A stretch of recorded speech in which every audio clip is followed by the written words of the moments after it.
I could only leave the TV on for about 5 minutes. It had to get turned off. It's kind of hectic out there. Yes. I keep bringing this up incidentally because, as we are all aware, we are making this world by giving it whatever meaning we see in it. So, if it's upsetting, it's good that we know what it is that we're putting out there that's upsetting us. So, what are we putting out there? Linda asked me a very interesting question earlier today about how I could keep insisting that Donald Trump was lovable when he would do things like this DACA thing or whatever is going on. How many times do we have an automatic assumption that a person is what their behavior is? So we look at their behavior and say, this must be a terrible person who is doing things that I don't like. Never mind, somebody else may like them. But if our perception is that they are doing something that we don't like, then that automatically puts them in a category of being a good or a bad person. Almost never, and I want to say never, but I'm going to allow myself a little wiggle room and say almost never is our behavior sanctioned by what we think it is. Almost never. The Course teaches us that we can see everything as a call for love or an expression of love. How many ways are there to call for love or express love? An infinite number. But we are all necessarily bound together in the belief that we all share, because the outcome of our consensus belief is exactly the same. Our perception is caused by the belief that there's something wrong with us. The Course calls it sin and separation. So we all share that same belief. And then we either ask others to share the belief with us, or we simply shortcut it and attack them for what we perceive to be their belief. So when you look at what's going on with the refugees, what is the first thing you think? Probably that somebody is doing some bad stuff to them. So the next thing we have to examine is if the refugees felt worthy, let's say, of being in a country where they perceived that their livelihood, their experience would be much happier and much more fulfilling. If they believed that they were deserving of that, could they be experiencing deportation? So then we look at, let's say, the Congress or the president, whoever, signing an order for their deportation. So now what can we make of that? Must their belief be the same as his? Well, in its outcome, the answer is simple. Yes. Yes. All beliefs are the same in their outcome, because the outcome of sin and separation is the belief that there's something wrong with you. And so you can categorically assign that belief to whether it's the person who seems to be the victim or the victimizer. That it's the same, and each one is experiencing the effects in a different way, totally different way. But in its outcome, it's all exactly the same. Well, that doesn't mean that we need to support that outcome. So that's what we're all interested in, isn't it? What do we support then? Well, we fundamentally look at why we believe there's something wrong with us. And the Course teaches us that we believe that because we believe that somewhere in our ancient past that we don't remember, we've done something against God, something that would have incurred God's wrath, that would have provoked him not to love us, to establish that we are not lovable. So that being the cause of our belief that there's something wrong with us, what could we do to best help change that cause? We demonstrate that the belief is not true by the antithesis, so to speak, to what the belief is. The belief is you are unlovable. So we demonstrate that that's not true by loving them. By loving them. Purely and simply. So we're really up against it because we're theoretically followed the line of teaching that the Course uses, or the line of reasoning that the Course uses to teach us. When we get to the end, most of us are saying, I'm not quite sure that I believe that. I'm not quite sure I can separate this person from his behavior. And then the whole thing is on the precipice of falling apart. Why? Why? This is the crux now. This is the crux of everything that we're truly trying to learn.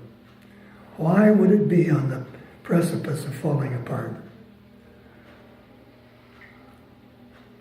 Simply because we are expecting that our ego, this character that we have portrayed in the story that we're telling, this ego character, is in charge of responding in a way that we like.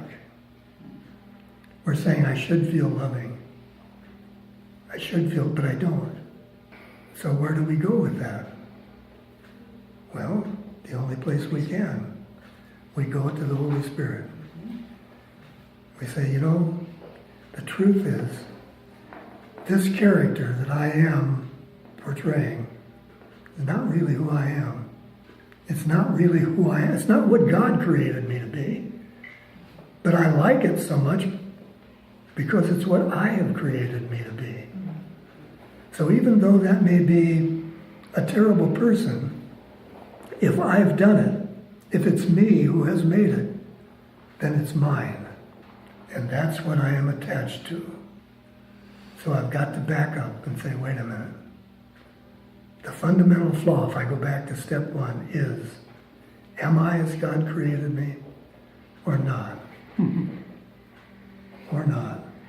And if I am not, if this ego being is not the God-created person that I truly am, then I must have access to what is true.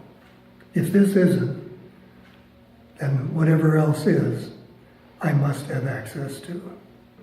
Do you follow that reasoning? Mm-hmm. Okay. So what would that access be? Except the God Self or the Holy Spirit. So what are we asked to do? We are not even fundamentally, in any given moment, asked to change our mind about who we are. We're asked to change our mind about what we want to be true. We don't have to have it be true or believe that it is true. We have to be willing to change our mind about it and then go to the real self and say, now please do this for me. But aren't there some things that are so unloving that they shouldn't be supported? Again, what we're talking about is not the behavior. The behavior can all be categorized as a call for love. So what you're saying is there any call for love that's too great for me to respond to? And the answer is no, there isn't. As long as I allow the Holy Spirit to do it for me. To my ego, the answer always is yes. Everyone, every expression of being unlovable is too great for me to cope with. There isn't any of them that I can begin to use to be helpful at all. Now when you get to this place, something magical happens. When you get to the place where you are willing to choose to go to the God Self, you literally become aware of what is true. When you invoke the presence of truth, truth comes to you. And it doesn't come to you from a separate being.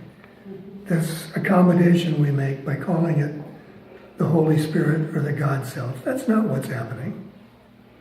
We are invoking something that is true simply because that's all it takes to open our mind to that truth. You see, it's been there all along. I've been denying it, but it's been there all along. I keep saying, that's not me, that's not me. That's me, that person out there mucking up and doing all of that stuff. That's me. And that's not true. But what is true, what is available is someone, I use that term loosely, who is observing all of this craziness.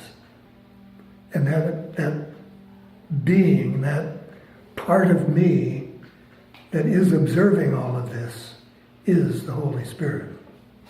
It is the God Self that I am invoking the truth of, bringing that truth, saying to myself, if it's only for a moment, that's okay, but saying to myself, in this moment, I am willing to receive that truth. You see, when you ask for it, when I say, Holy Spirit, show me the truth, I'm saying, I'm willing to see it.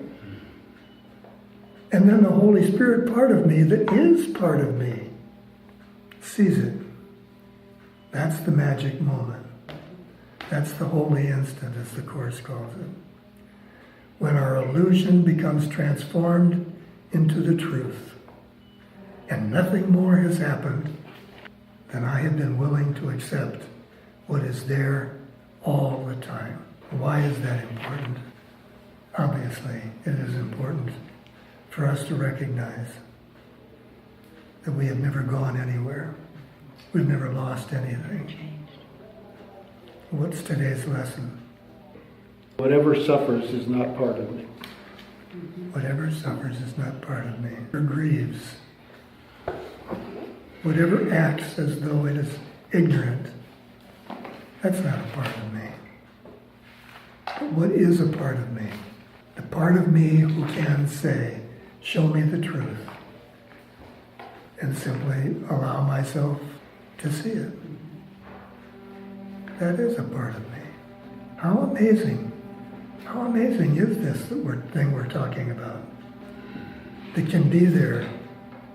How many times have you ever asked, show me the truth, and then said to yourself, that little voice that isn't me, of course, spoke to me and told me the truth? Well, fess up. That little voice is you.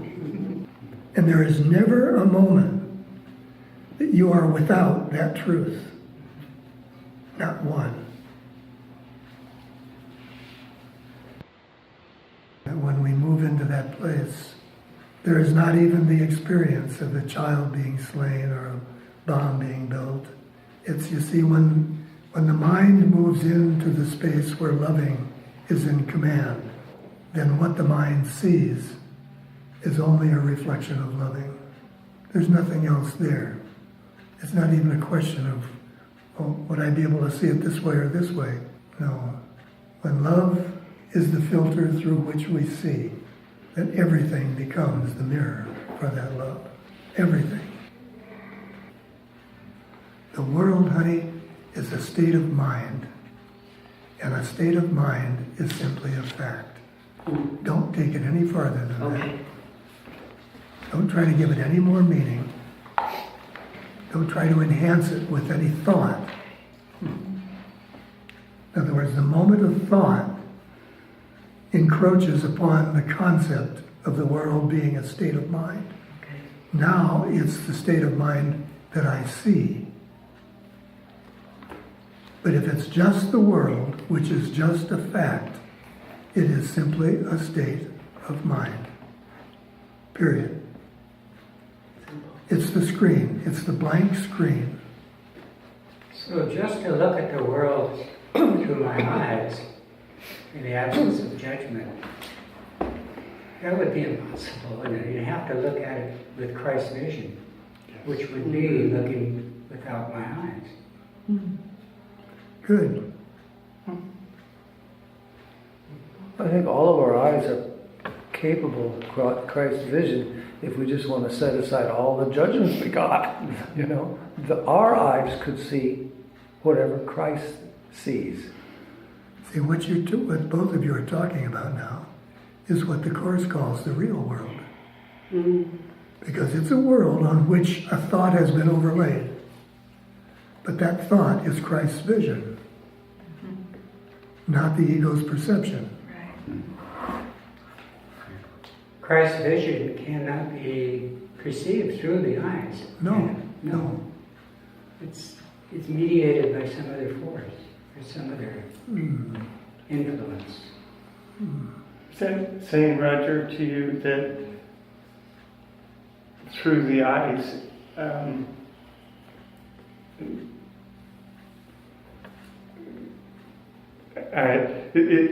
that through the eyes, whatever I see through my eyes is not real?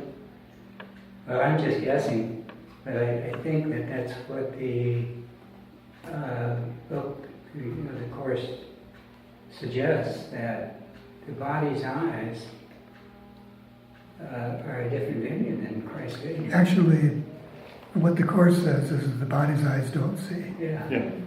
Period. That's just a mechanism which allows us to project from the inner mind to something outside. It's always interesting to ask, where is Christ if not in my mind? The world is a state of mind, and a state of mind is simply a fact. Don't take it any farther than that. Don't try to give it any more meaning. Don't try to enhance it with any thought. In other words, the moment of thought encroaches upon the concept of the world being a state of mind. Now it's the state of mind that I see.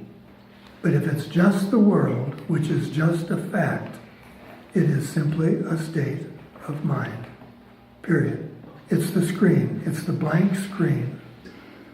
See, what both of you are talking about now is what the Course calls the real world. Because it's a world on which a thought has been overlaid. But that thought is Christ's vision, not the ego's perception. Christ's vision cannot be perceived through the eyes. No. What the Course says is that the body's eyes don't see. That's just a mechanism which allows us to project from the inner mind to something outside.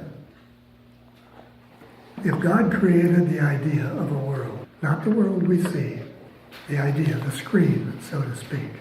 Now, what must I do in order to allow that idea, which we call the Christ vision, to unfold upon that screen? Or accept that other belief. Yeah. But as we were talking before, accepting that other belief is something that is already within me. I've already accepted it. That's why in today's lesson he can say, the thought that suffers is not me. Think instead, or be intent instead, on taking from this experience one simple principle. You are the Holy Spirit of God. That's who and what you are. So whatever is embodied in that awareness, take that.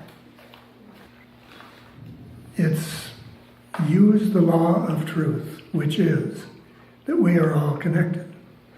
And there is never an accident that if a person is willing to have their mind changed, if they are willing to see differently, then you are there as the catalyst to allow that to happen. And you do it simply by bringing it into your awareness. I have seen that happen so many times in groups where, like that we used to do, where people would ask questions and I would try to hear what the God Self was replying to them. And how many times it came to me that when the thought came into my mind and I would hold it, I could see that other person getting it before I ever said a word. It was just, that was the communication, was the fact that I would be willing to allow that thought to be present. Most of the time, our first question is, what in the world did I do to create this? And again, we begin with a self-judgment. I wonder what would happen if we could teach ourselves to say, my goodness, look at this wonderful opportunity that I have created. Just as Brian said a moment ago, our ego seems to think that it's always good to teach us, when we think we've learned, to teach us another lesson. But you know, all of this is happening just within the split mind. Everything that's going on is within, in this case, your mind. So, if something is coming up that, let's say, wants to be rehashed from somewhere very ancient, then why wouldn't we be grateful? And if we were, incidentally, if we were to allow ourselves to be grateful, how many opportunities, how many fewer opportunities would the ego avail itself of to teach us another lesson? Because isn't that what's really happening? Right. The mind coming up again simply to say, oh, you've done it again. But if there weren't that judgment there, we would have taught ourselves the best lesson of all, which is that what happened, as the Course says, was not real and so had no effect.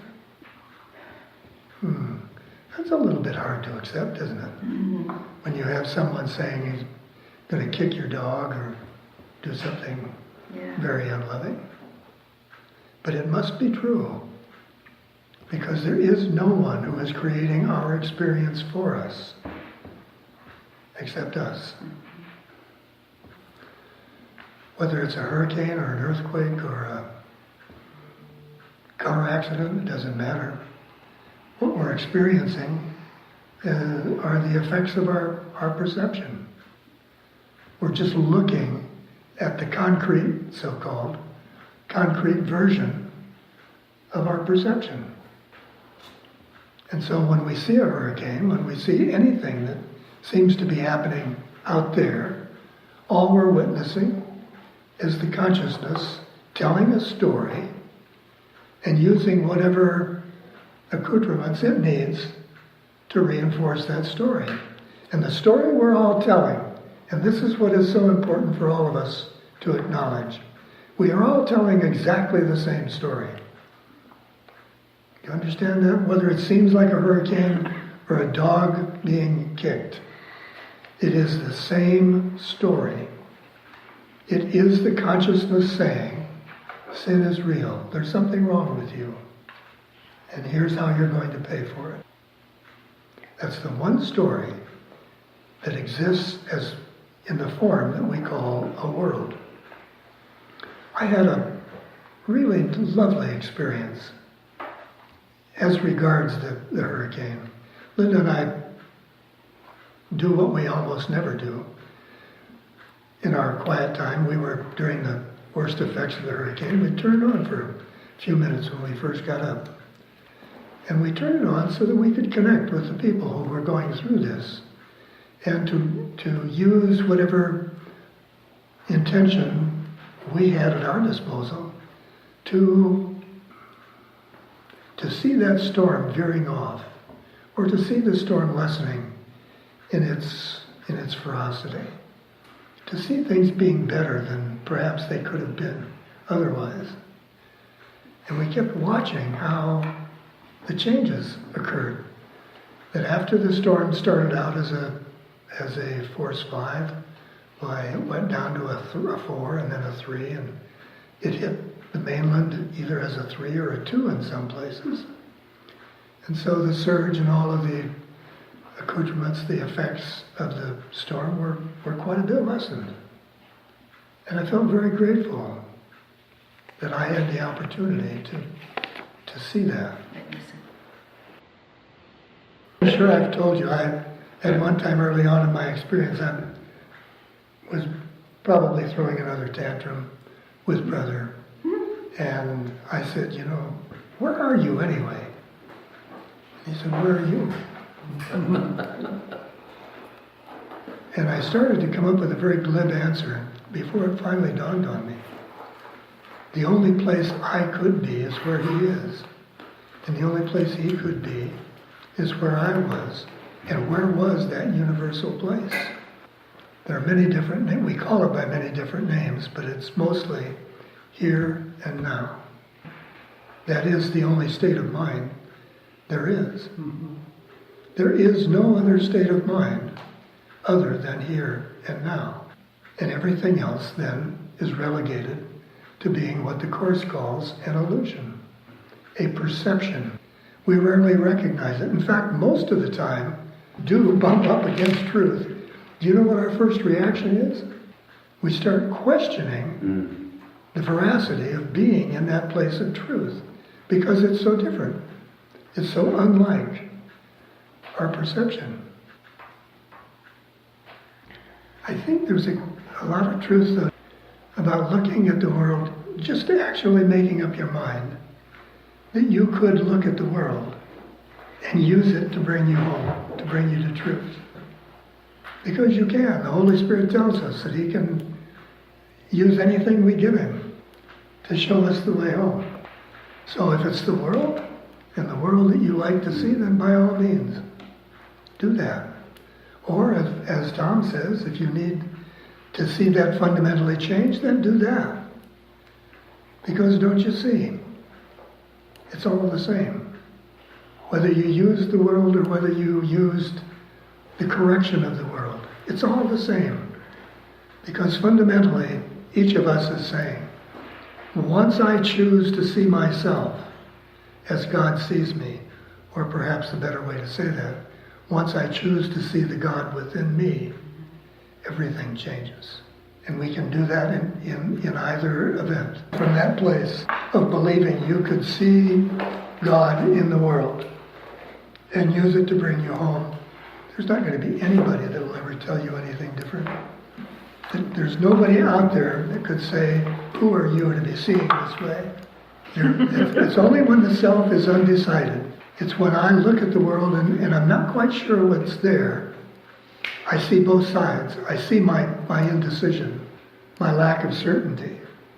But once I am certain of what I see there, there's no room for any disagreement. What is it that formulates in each of our minds? What is it that formulates the sense of what's right and what's wrong? It's a good decision versus a bad decision. What would happen if we just accepted ourselves without any restrictions or conditions? What if there was nothing unacceptable about me? How many judgments could I make about the world? It is perfectly appropriate when we struggle to make these choices and we're finding it nearly impossible to choose peace or to choose love. It is absolutely more than appropriate to go to the God Self and say, choose this for me. It's always absolutely futile to ask the ego to forgive. And of course you know that it is the ego that's made the judgment. So if there's anything to forgive, it's going to be the ego. So, yes, the reason that it's hard is because the ego, even us, in our willingness to turn it over to our God Self, we seem to be asking for a way to see what happened differently. And the actuality of forgiveness, asking to see, the actuality of forgiveness is asking to see that what we thought happened didn't. In other words, to reevaluate the thought process that ended up in the experience of there being something needing to be forgiven. What we are trying to arrive at is a place where our thoughts can be clear enough so that what they reflect back to us is nothing to forgive. It is then the sense of being in the peaceful presence. The reason that it's so important for us to remember that is that there obviously was something to be gained on your part, on your wife's part, on the doctor's part, whoever was engaged in it. There was something there to be looked at, or an upset couldn't have occurred. So there was a source of conflict that was present. And remembering how the forgiveness process works is the only way that we can ever arrive at a place where we can, with any clarity whatsoever, turn to the God Self and simply say, show me what didn't happen. That's why it's so important for us to know. Otherwise we'd say, just let it go. But because we are creatures that need to understand, it's important for us to know. And we don't want to get involved in the false forgiveness, which is saying this, I understand nothing happened. We're not talking here about understanding. We're talking here about what our belief truly, fundamentally is. And that belief contains in it something that is preventing our awakening, or seems to be. Seeing what the ego wants to forgive, asking the Holy Spirit to show us there was nothing to forgive, and then teaching us how to never let that into our thought process again, is how healing occurs.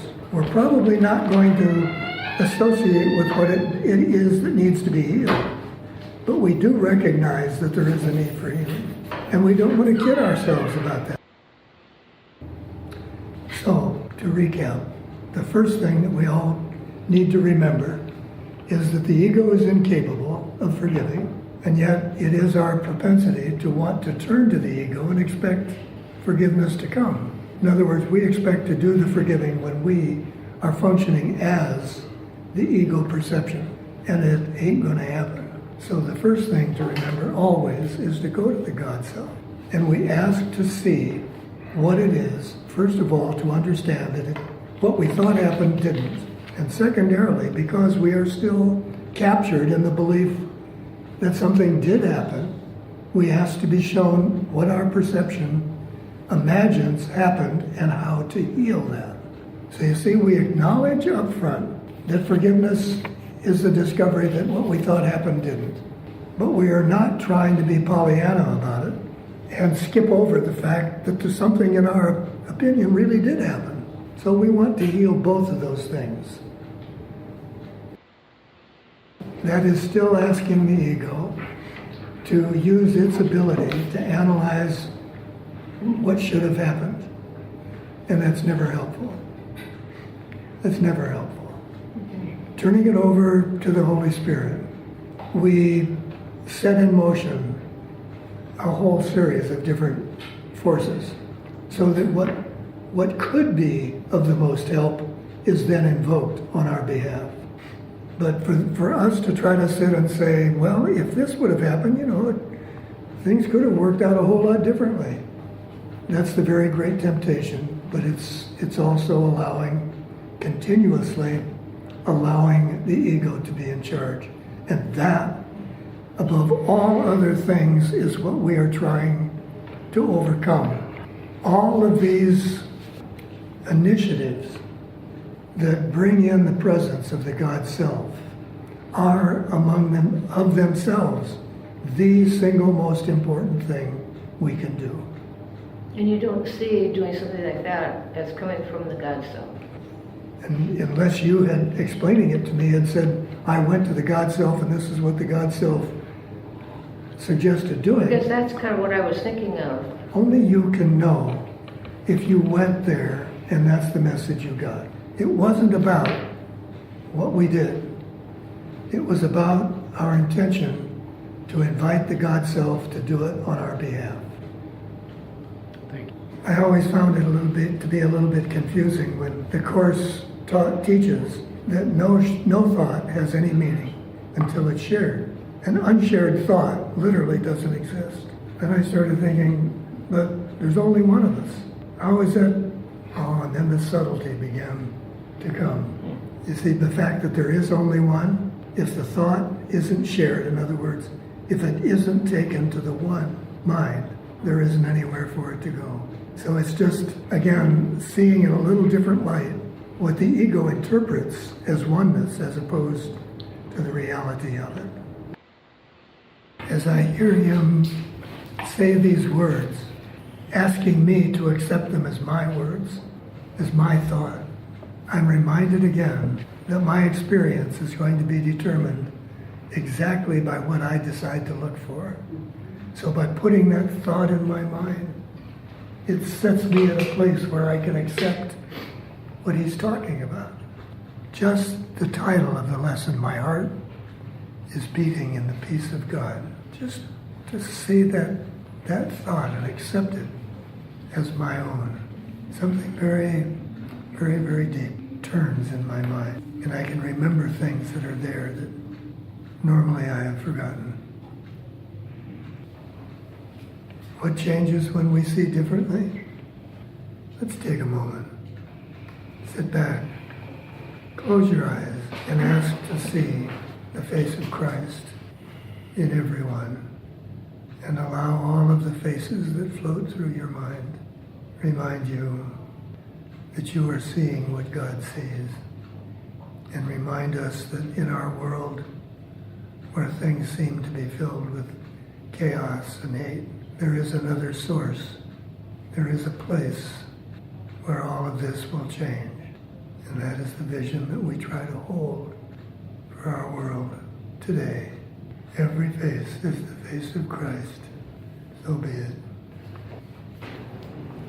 To recognize that within our mind lies this beautiful, loving resource that we can turn to automatically translate everything in our lives, everything in our perception, into something that will lead us to the truth. Do we believe that? Are those just so many beautiful words, or do we literally trust and believe that? I know you do. I know you do. One of the most beautiful things in our experience is my watching that happen with you. Really, not to get maudlin, but how many judgments would I carry? How many judgments would I even want to make if I were willing to trust implicitly in having each one of these judgments turned and become a way to see the truth? How often am I willing to see the truth? Linda had an insight the other morning. She has an idol? I guess I would have to call Mr. Trump an idol for you. She has had a lot of difficulty in judging the effects of what's been happening and so forth. And so just a couple of mornings ago, she took that into her meditation and came out and is it okay with you if I tell her? She said when she asked about that, she heard Brother say to her, were you willing to love him? This man has many beautiful things that he could offer the world. That's what inspired my most recent post. What an amazing thing, though, to just sit back and know that this is not just some beautiful words.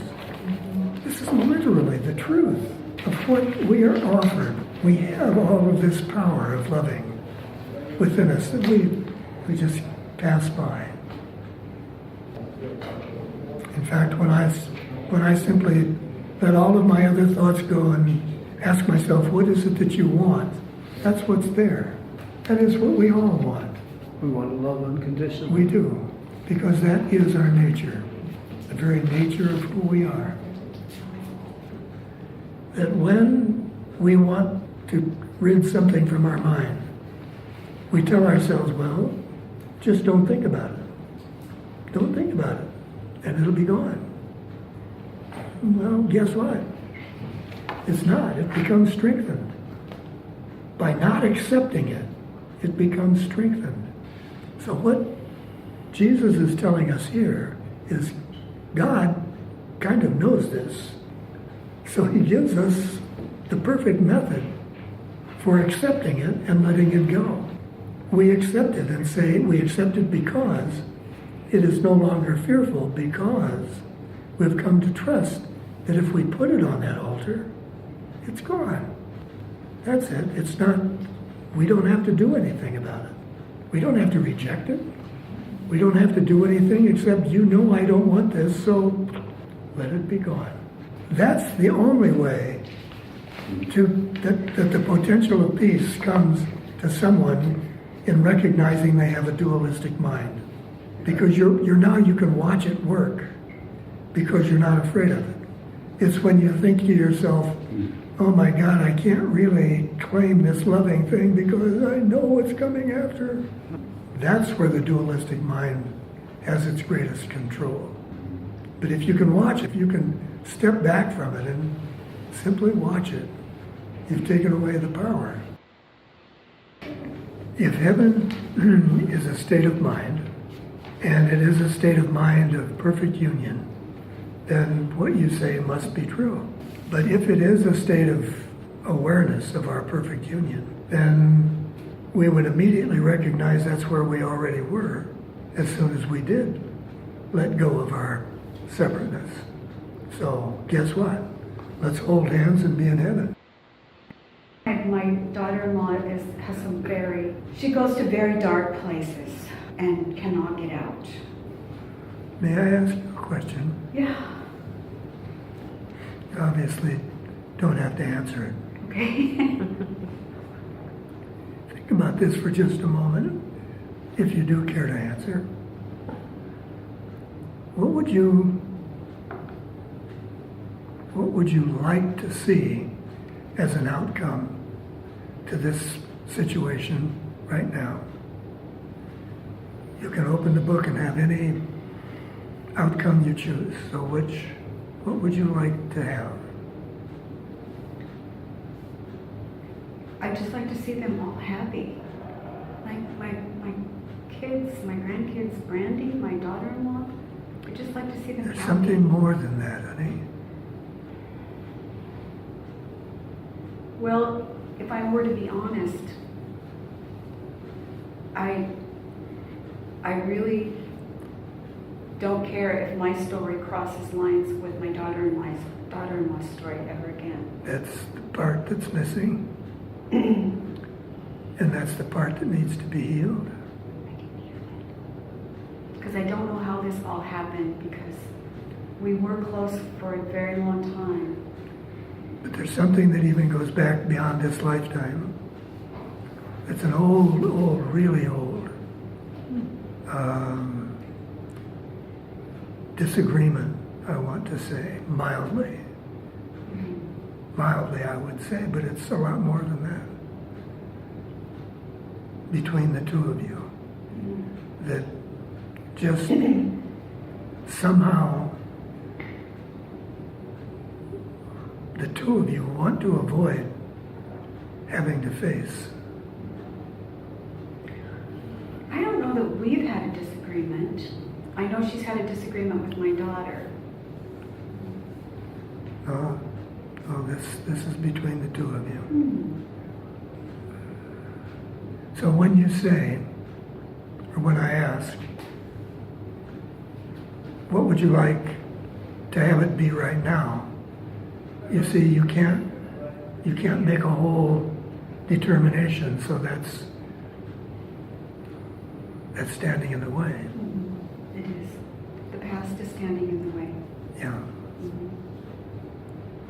So can we help you hold a place for her, particularly for her? Yes. You really have to want this, honey. So what I would propose, because I know everybody here loves you and will help you, so what I would propose is for you to take some time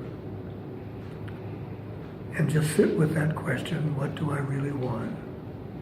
Because that's what you'll have. That's what we all have. Nothing ever stands in the way of us having exactly what we want. The only problem is we're almost always unclear about what it is that we do want. There are little hidden things that get in the way. So sit in that quiet. Do I need to figure out or No, sit you in need, quiet? you need to ask. Okay. You need to sit in that quiet place and ask, what is it that's standing in the way? Because when you do see what it is, you'll see that it has no substance. It's one of those grievances that builds and builds and builds each time you look away from it. Yeah. But there's nothing there. In the beginning, the first time you looked at it, there was nothing there. You see, it was insubstantial. It's huge now. What? It's huge because you've been ignoring it for so long, so very, very long. But not to be confused, again, by why it's big. It's only big because it's been ignored. So go to your quiet place. Take us there with you. And ask. And then make the decision of whether or not, or what it is that you really want. That's going to be hard. But we'll help, honey. Okay. Yeah. We'll help because we all love you. That's hard mostly for us to believe, isn't it? That we always have what we want. But you see, we must. Because we are the creators of all that is. God has created nothing that you are not a part of. So whenever you look at creation, whatever creation seems to be, it's because that's what you choose it to be. The next time that you're wondering about whether or not you are this creator, ask yourself a simple question. Am I truly a part of God? And if you are, there's no way to avoid being a part of everything that God created. No way. We can ignore it, but that doesn't change the truth of it. Well, when you say everything that God created, God created us, isn't that it? Isn't that the end of That's it? why we are a part of everything that He created. Yeah. He didn't create anything else. We The rest of this stuff created. we have made, yeah. And I appreciate the Course drawing a distinction between what's made and what's created. Yeah. Because what we have made is simply from the sticks and stones of our story. And it doesn't last, thank God. But there is another side to us, and that, of course, is what we're trying to learn. That's everything that's taught in that lovely blue book, is that there is another side of us. There is a creator side. There is a part of us that is a part of God. But it's interesting, Roger, what you were saying before about getting into heaven by taking your brother's hand. See, we've talked about this many times before, but the other thing the Course teaches us is that in truth, there is nothing real that ever changes. So who we are has never changed, being what it is, or we have never changed, being who we are, regardless of how much we want to ignore it. We don't have an option doing that. So what what is the key element that keeps us from taking that brother's hand and seeing that when we are joined, the truth unfolds? The truth is always right in front of us, only to be seen when we remove the veil. So what is that veil? Behaviors. Darkness, The you body. The body. The body, but in the mind, the thought that is the veil. Judgment. It's the thought of sin and judgment, yes, and guilt, yeah. and guilt. It's the thought of sin that creates a division in the mind that was perfectly whole, perfectly connected to all parts of itself. Sin becomes the cleaver that just splits it open. And that's where we get the belief, the thought of separation. But the thought of separation does not exist without the thought of sin. And that's why forgiveness becomes the key element that the Course teaches us, to heal the idea that sin is necessary. For all of us today, what we're going through in this country with our governmental upsets, just look how difficult it seems to be. Even though we're so far removed from it, look how difficult it seems to be to look at that whole situation and back away and say, this is just my story. It's just my story. It's not an experience of loving, but it is part of my story. So what can I do? What can I do to change that? How can I bring that thought of my world into the thought of forgiveness? And allow forgiveness to change what I see. You see, none of that is going on out there. That's always what makes it so hard to deal with. It's not going on out there. We change what seems to be going on out there by changing what's going on in here.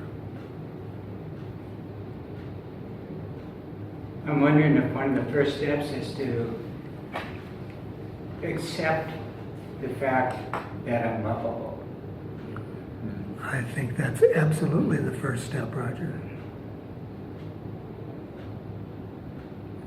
And how or what is the Because of easiest guilt. way for me Yeah. to make that choice that I am lovable? It's to know that you are. What does the Course tell us is the easiest way to overcome a seeming lack of something? Is to give it away. The thing we think is lacking, give it away. Acknowledge that it's there by giving it away. I think that I am unlovable. And so I change my thinking by convincing you that there's nothing wrong with you. So I give you what I think I have been lacking in myself, which is the ability, as you pointed out, Roger, to love yourself. That, incidentally, is probably the most difficult thing any of us ever choose to do. Just that simple little thing, love yourself, is the most difficult thing that we'll ever choose to do. And so how do we overcome it? Same way we overcome all the rest of our difficulties. We go to the God Self and we say, show me. I can't see it. I am blinded by this one key element in accepting myself, so help me. Have you done that? Have you ever gone to the God Self and say, help me see that I'm a lovable being? Are you willing to do it now? And why don't we all together just call upon the God self? Hey, there, right in the middle. And say, we want to know. The most important of all things, we want to know that we are loved and lovable. Please help us. We're a stubborn bunch, so please help us. It's easy for me to look around the room and feel love for everybody in this room. It's a little bit harder to look at myself. You know the truth though, Brian? We're all one. You can't look around this room and see people you love until you love yourself. Because love is not a thing that you can divide up. Yeah. It's not something you can sometimes give and sometimes not. Love is a state of mind that recognizes you are at one with everything that is.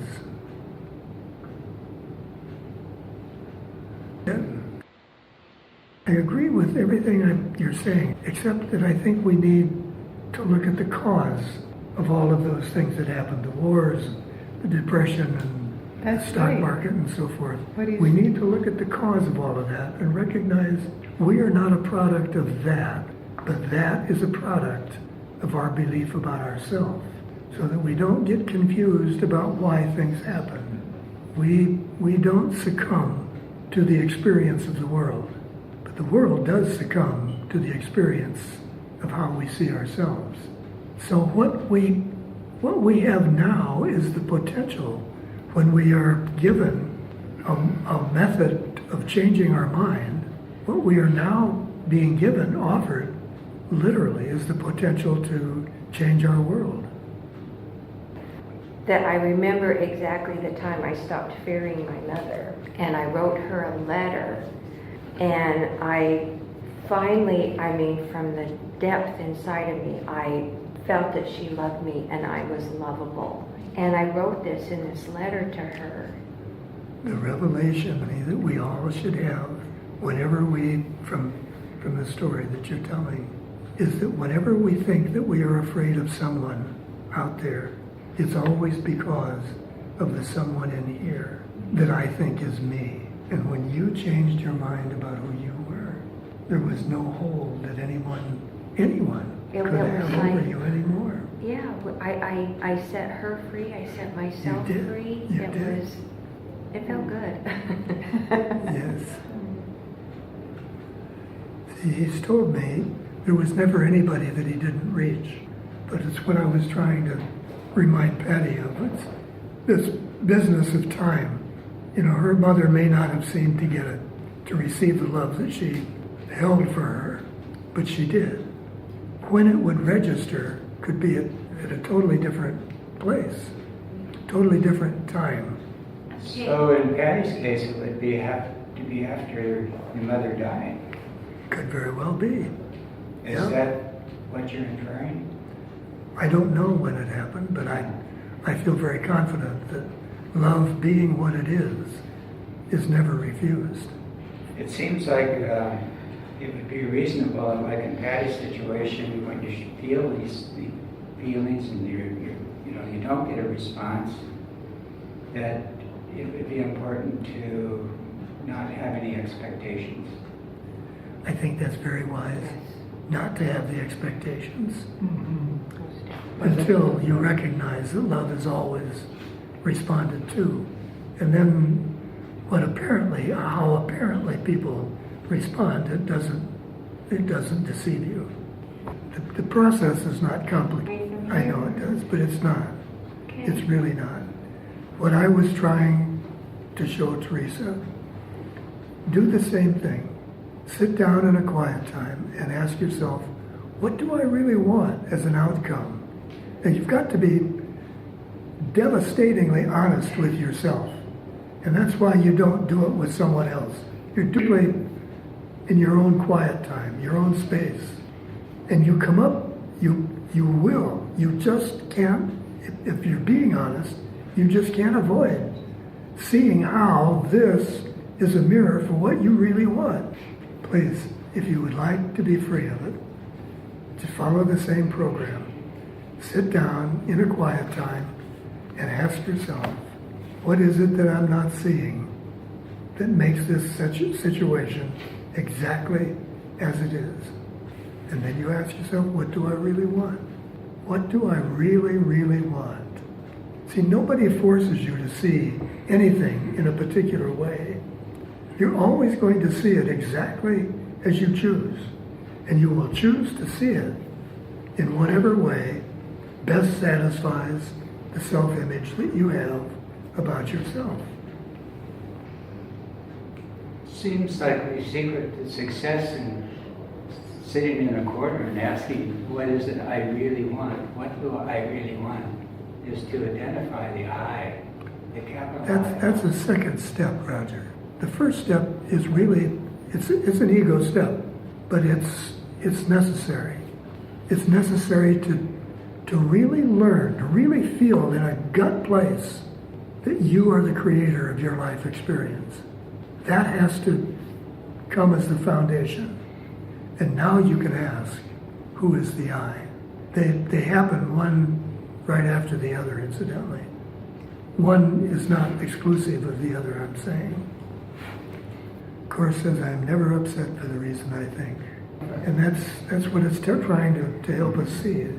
There's these hidden ideas that we have about ourselves that when you go to that quiet place, again, take us all with you.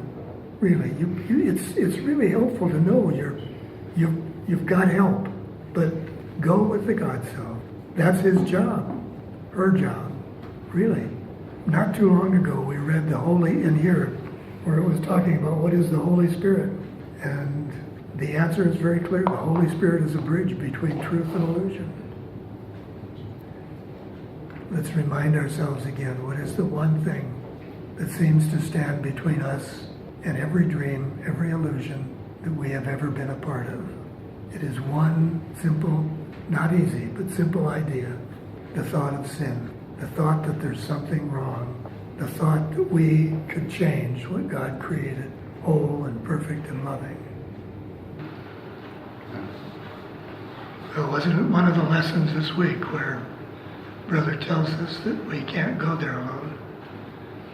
You can't reach this place, this thing we call a real world, and do it by yourself. What is the one thing, the one overriding, dominating idea in our mind that we're trying to learn how to overcome? Separation, brought on by an idea called sin. So how can we get anywhere as long as we try to get there through our separateness? It doesn't make any sense. I think the oxymoron is that when we say we step back, actually we step forward. Expect miraculous things. Remember, this is a world that is brought on by our thoughts. And the ego would say, oh, don't expect too much. But just the opposite is true. Expect everything. It's the old ego fallback. That when some little thing that comes up, wham, there we are again, looking at the same thought. Something's wrong with me. I don't quite measure up. I'm not quite good enough. That's the consequence. That is the hardest thing for us to overcome. Just that one thought. The rest of all of our perception is built around thought. Something's wrong with me. Brother told me a long time ago when I said, why do I struggle so with this thought of I am not a body, I am free? It doesn't feel like it. He says, what did you base your creation on? And the fact is, I based it upon my body.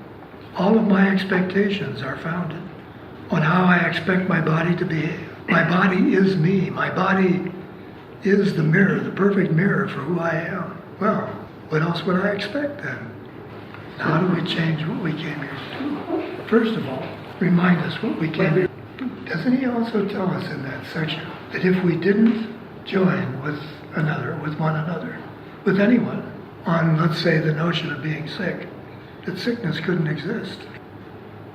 You know, the amazing thing, our belief is so strong that we are a body, that our body plays some kind of function in our experience that we're having, that we can't really imagine having the experience without the body. But just the opposite is actually true. The body plays no role in the experience that we're having. None. The mind gives it all of the meaning that it has. What are the first lessons? Nothing has any meaning except the meaning I give it. And that's literally true. So without the mind, nothing happens.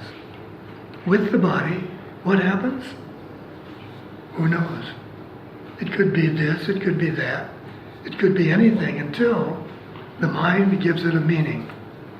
And what Tom said a little bit ago is so, well, it's the whole purpose of the Course when he says we have to change the purpose that we have given the world. Change the purpose that we have given our learning. Because it won't serve any purpose other than the one that we consciously want it to have. The misperceptive interpretation that the ego gives us. It's saying, it says that you will feel better if you admit that you can't do everything. Well, as an ego, of course you can't.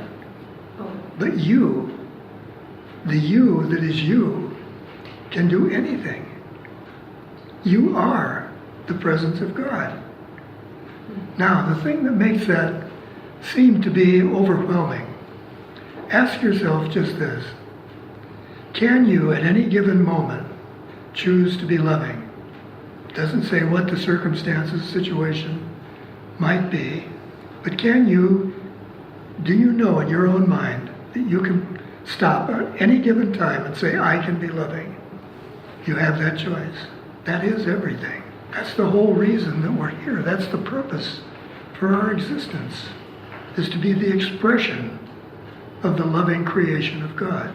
So you see, you can do anything. You can do everything. Do it all. Just in the choice to be loving. And you simply fulfill the function that God gave you and me and everybody else. It tells us that there is a real world. There is a different world from the one we see. Why is he telling us that when we all know that the world is a state of mind? So why is he telling us that? Why do we begin? Why is it helpful for us to begin by recognizing there is a different world as opposed to saying there is no world? He's beginning with the premise that we all think there's something out there. We all think there's something that makes us feel some way, that gives us something that we are lacking. So rather than deny that, let's begin at that place and then teach us how to bring the other so-called world into our perception. I think every single one of us at one point, one time or another, would reject the idea that there is no world until we have arrived at that magic moment when we're able to look inside our own mind and say, wait a minute, maybe there really isn't anything wrong with you.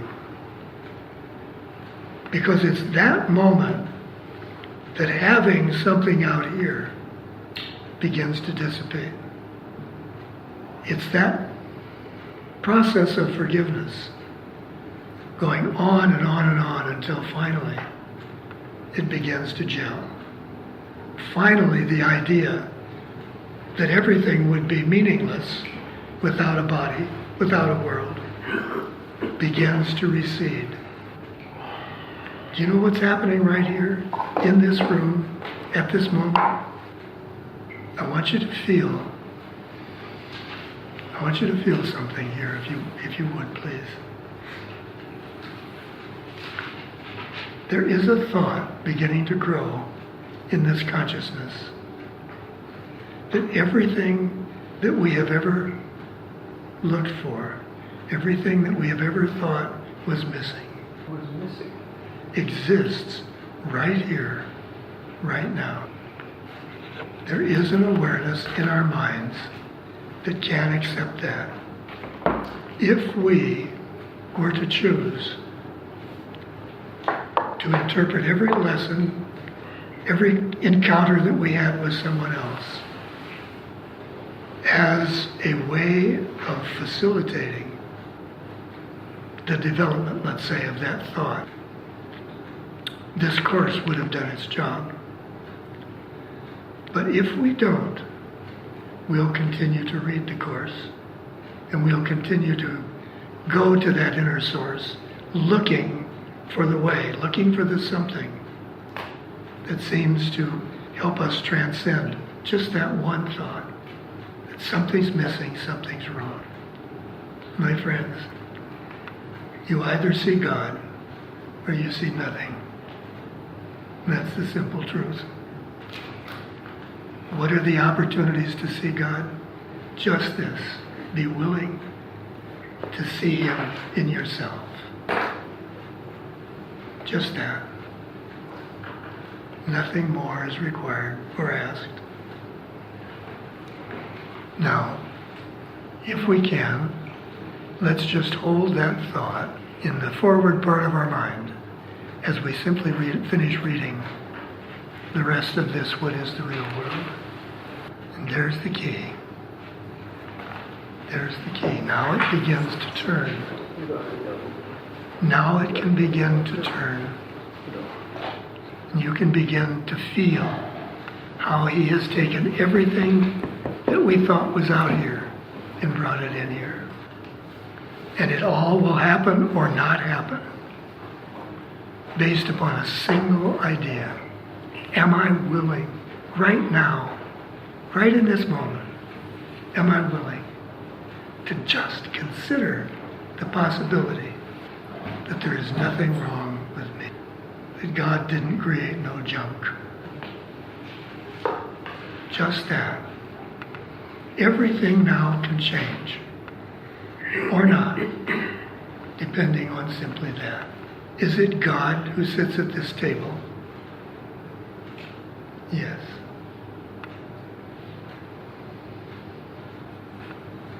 It's very interesting because it's a way we very gently can change the concept that there's something wrong with us.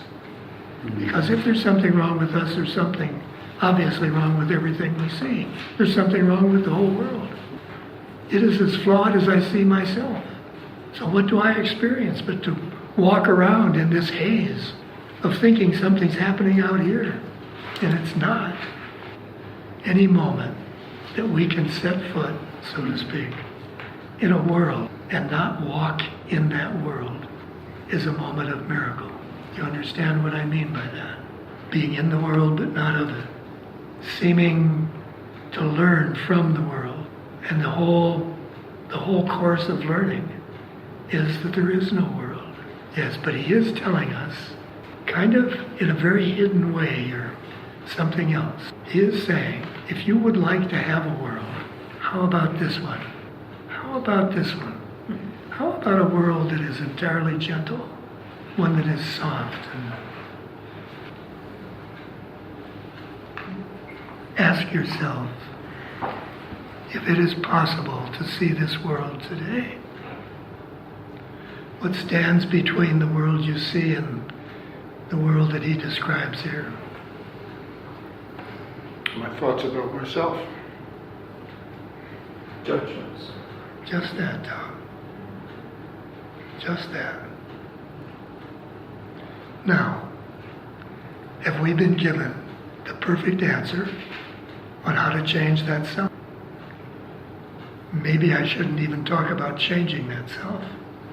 Maybe I should just say, have we been given the perfect opportunity to see a different self? What is the God self? What is the Holy Spirit? Why was it created and given to us in our consciousness? Why? We are, honey. But even more fundamentally, it's because we are that. wasn't given to us to guide us. Sure, that's the function that we give it. Makes it more readily acceptable now, but it wasn't given to us for that purpose. It was given to us as a mirror, an opportunity to step back and say, there, by the grace of God, am I. And that is what he asks us to do for everyone that we see, everyone. To see through every illusion, every dream, every misperceived concept that we have, and just see the face of Christ. So what happens when we don't? What happens when we pretend to see something else? The answer is so simple. Nothing. Nothing. Nothing happens. No justification for judgment. As long as you began with the recognition of who you are, that the kindness was in you, you would not. Yeah. But you do see what is necessary for that to be so.